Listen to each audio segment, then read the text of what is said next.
Vous êtes branchés sur la radio Campus Unikin, la radio du savoir, sur 107.6 MHz, votre radio.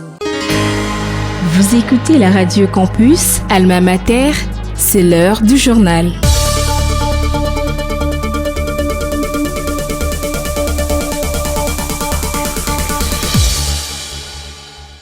Merci de rester fidèle à votre radio Campus Alma Mater. Nous émettons sur la 107.6 MHz à modulation de fréquence. Au sommaire de ces bulletins d'information à la Cité de l'Union africaine, le président de la République démocratique du Congo, Félix Antoine Tshisekedi, a reçu solennellement des mains de la ministre de la Culture, Arts et Patrimoine, Yolande Elebe-Mondebo, les spécimens de son nouveau portrait officiel, le nouveau portrait dans lequel comportant plusieurs éléments visuels et artistiques décrits dans un arrêté. Vous suivrez les détails dans ces bulletins. À l'occasion de la journée nationale de l'arbre, la faculté des sciences agronomiques et environnement de l'université de Kinshasa a organisé une conférence ce jeudi 19 décembre 2024 sur le thème « L'arbre capital important pour le développement socio-économique et environnemental ».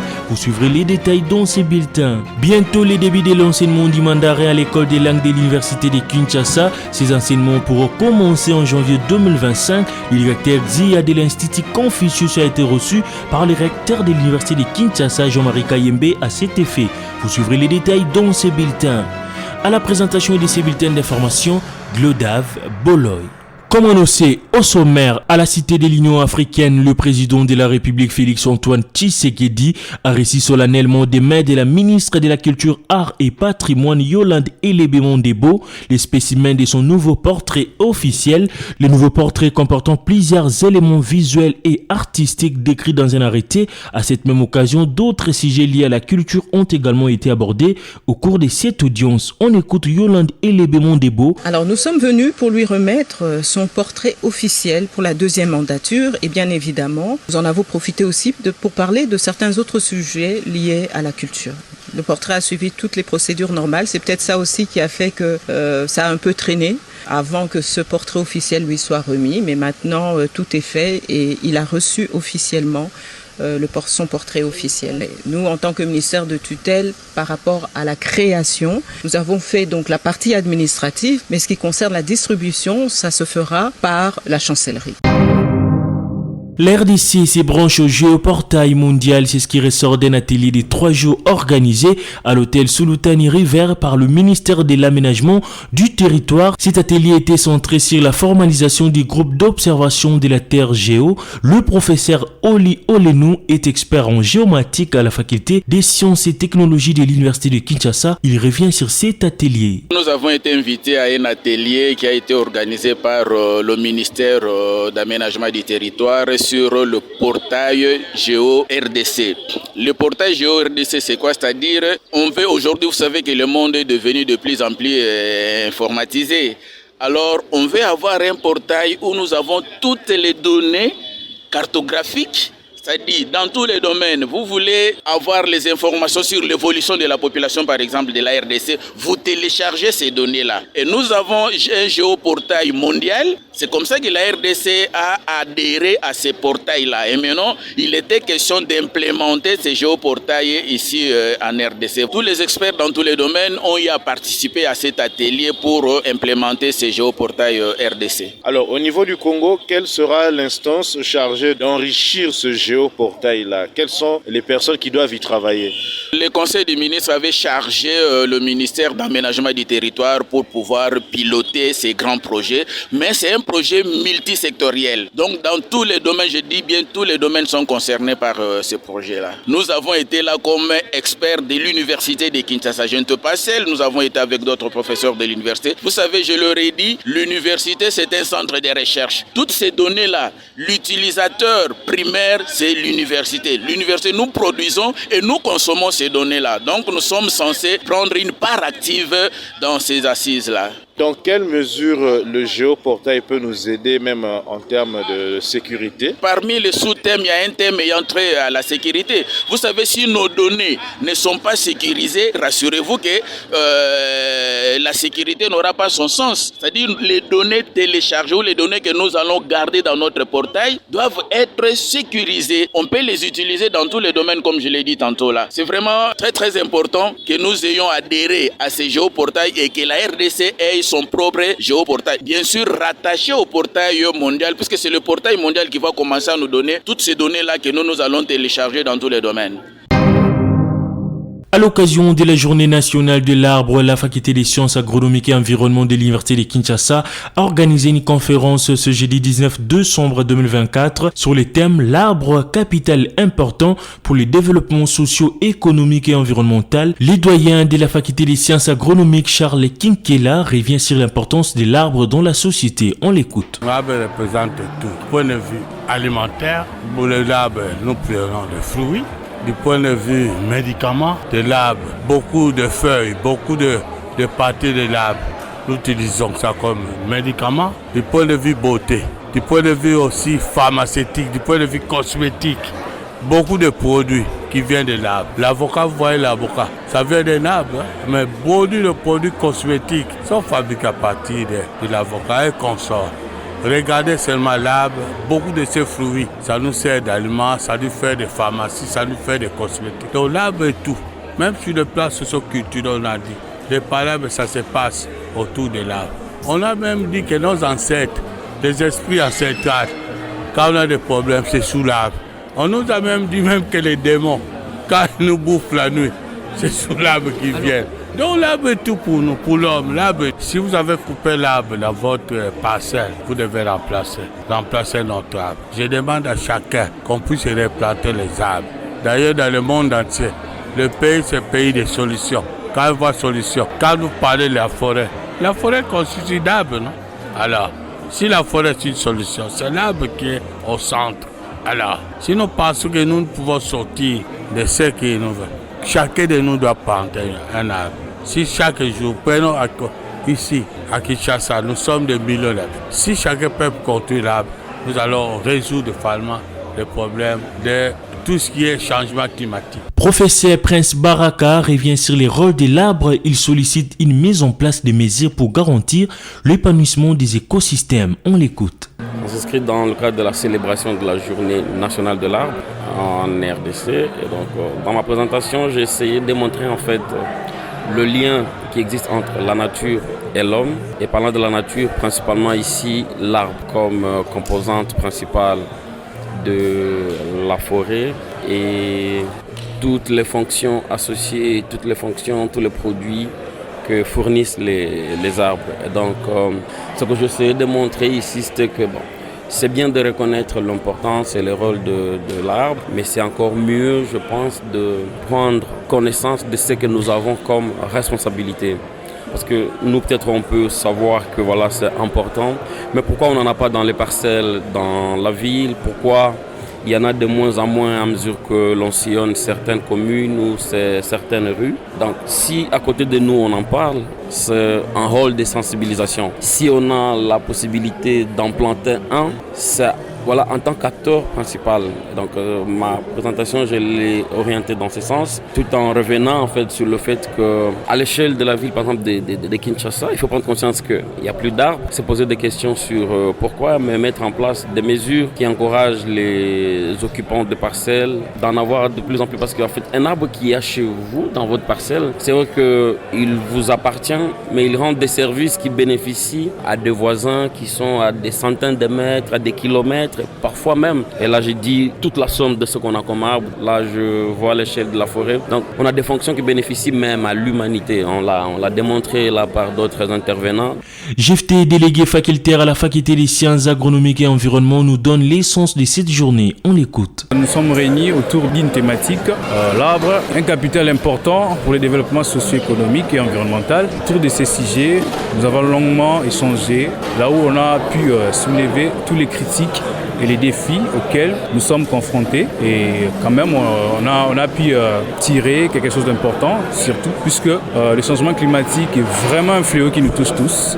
Et quitte à nous d'avoir un regard vraiment puissant, mais aussi beaucoup de mécanismes à pallier ces dangers, puisque là, notre avenir, soit notre planète, est en train de se dégrader de par nos pratiques, tant physiques, mais aussi à la longue. Cela sera vraiment compromettant. Et je crois bien, à l'issue de cette conférence, tout le monde a pu tirer quelque chose d'important en termes de pratique pour garder durablement notre planète. Des propos recueillis par Jonathan Kachama.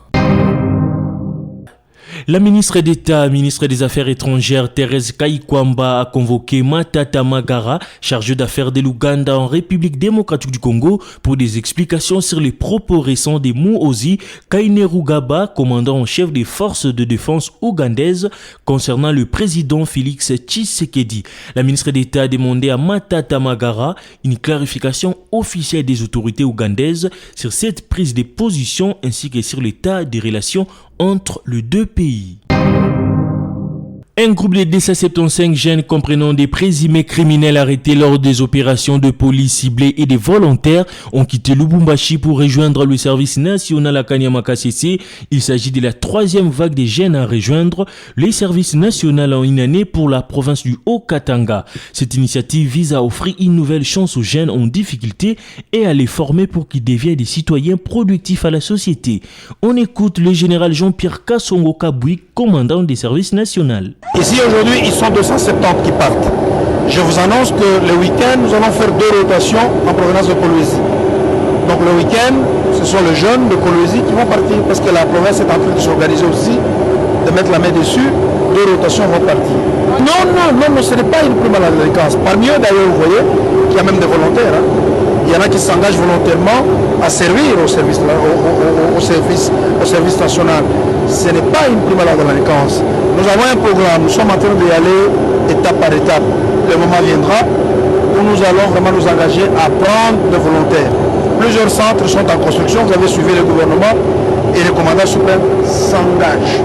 Vraiment, la volonté politique est là, les moyens vont être mis à disposition pour que plusieurs centres, Kassé c'est un centre pilote, que plusieurs centres soient créés et qu'on encadre plusieurs de nos jeunes. Vous avez des réponses dans la ville ici. Vous avez vu lorsqu'on faisait le convoi, les gens acclamaient parce que les gens étaient contents. Les gens estiment que lorsqu'ils partent, il y a quand même la calmie dans la ville. Moi, mon humble avis, je pense que le travail que nous sommes en train de faire est en train quand même d'apporter des solutions à certains problèmes. Posez-vous la question, si on n'avait pas pris l'initiative, ou le commandant suprême n'avait pas pris l'initiative d'engager le service national dans l'encadrement de la jeunesse des Évrais, où serons-nous aujourd'hui? C'est vrai, l'ampleur n'est pas... Le problème est encore... il est encore immense. Mais on est en train d'y aller mollo. De la même manière que vous me posez cette question, autrefois on me posait la question, les gens n'étaient pas sûrs que les jeunes que nous prenons, ils vont bien être encadrés, qu'ils vont changer. Aujourd'hui, les résultats, il est comment? Un très bon résultat. Ces jeunes, totalement réinsérés dans la société, ils sont fiers de servir au service de la nation. Bientôt, les débuts de l'enseignement du mandarin à l'école des langues de l'université de Kinshasa Inikin. Ces enseignements pourront commencer en janvier 2025. Le directeur Max Zingyang de l'Institut Confucius a été reçu par le recteur de l'université de Kinshasa. À cet effet, l'enseignement du chinois fait partie d'un vaste projet de coopération entre l'Inikin et l'Institut Confucius qui va impliquer également de bourses de recherche en médecine et en mine. On écoute le directeur Max Zingyang de l'Institut Confucius. Ses propos sont traduit par une interprète. 这不是我第一次到金沙萨大学来，这是我第2次来到金沙萨大学。在我到金沙萨大学来之前呢，我就听说金沙萨大学是撒哈拉以南，它不仅是刚果金，它是撒哈拉以南最好的大学。En fait, c'est pas la première fois que je suis ici, c'est la deuxième fois que je visitais l'Unikin. En fait, avant d'être ici, j'ai entendu déjà qu'on dit que l'Unikin, c'est pas seulement la meilleure université à RDC, mais aussi le meilleur au sud de Sahara. 关于项目的话，您打算后续如何推进与金沙萨大学合作的项目？我们首先来讲的话，我们到金沙萨大学来，就是孔子学院，不好意思，孔子学院呢，它主要是致力于推广中国文化的，推动中港两国文化交流，以及这个推动中文教育项目。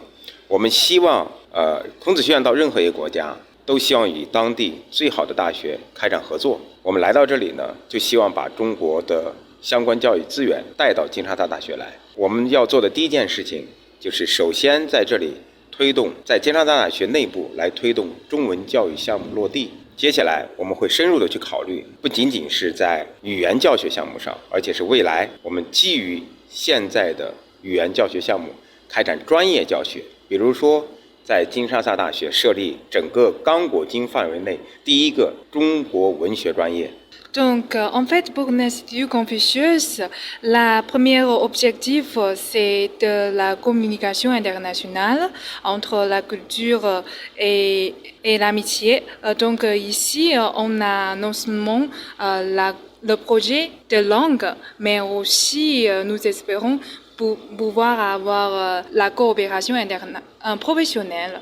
Et donc, ici, ce que nous espérons faire tout d'abord, c'est pour promouvoir la coopération et donner les ressources d'enseignement à l'UNICAN et ainsi de suite. Et ici, nous espérons promouvoir l'établissement de projets d'enseignement de chinois, mais aussi le projet d'enseignement professionnel. Et, par exemple, nous espérons d'établir le projet lettres de chinois ici, de la culture lettres ici, qui est la première à RDC.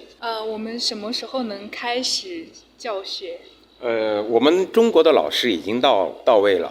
我们下一周周日，我们有2个中国老师，新的中国老师过来。我们为金沙萨大学这个合作和教学项目师资储备已经到位。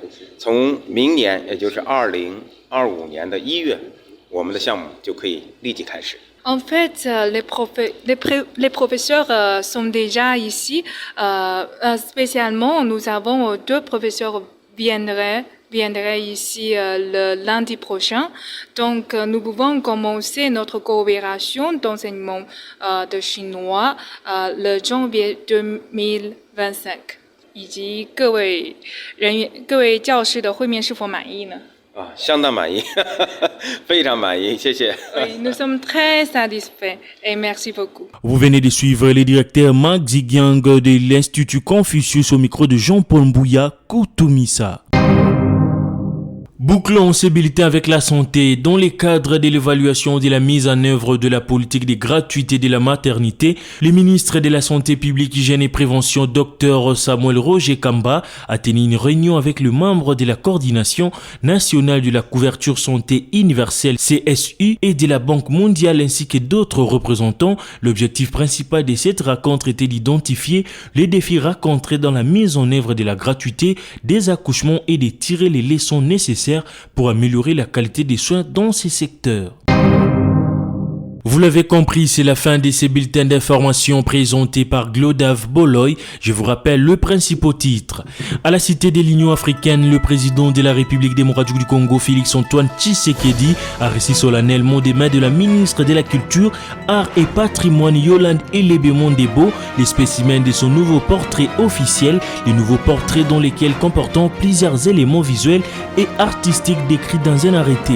Vous avez suivi les détails dans ces bulletins. À l'occasion de la Journée nationale de l'arbre, la faculté des sciences agronomiques et environnement de l'université de Kinshasa a organisé une conférence jeudi 19 décembre 2024 sous le thème l'arbre est capital important pour le développement socio-économique et environnemental. Vous avez suivi les doyens de la faculté des sciences agronomiques et environnement, Charles Kinkela. Bientôt les débuts de l'enseignement du mandarin à l'école des langues de l'université de Kinshasa. Ces enseignements pourront commencer en janvier 2025. Le directeur ZIA de l'Institut Confucius a été reçu par le recteur de l'université de Kinshasa, le professeur Jean-Marie Kayembe, à cet effet. Vous avez suivi les détails dans ce bulletin. Concours rédactionnel Jean-Paul Mbouya Koutoumissa, Jonathan Kachama, à la réalisation Emmanuel Boutela. Côté technique, nous avions Sylvette Tizungu, assisté par Caleb Ovungu, sous la supervision de Lixan Kinounou. Restez branchés sur la 107.6 MHz, la radio campus Alma Mater, la radio des spécialistes et des hommes intelligents.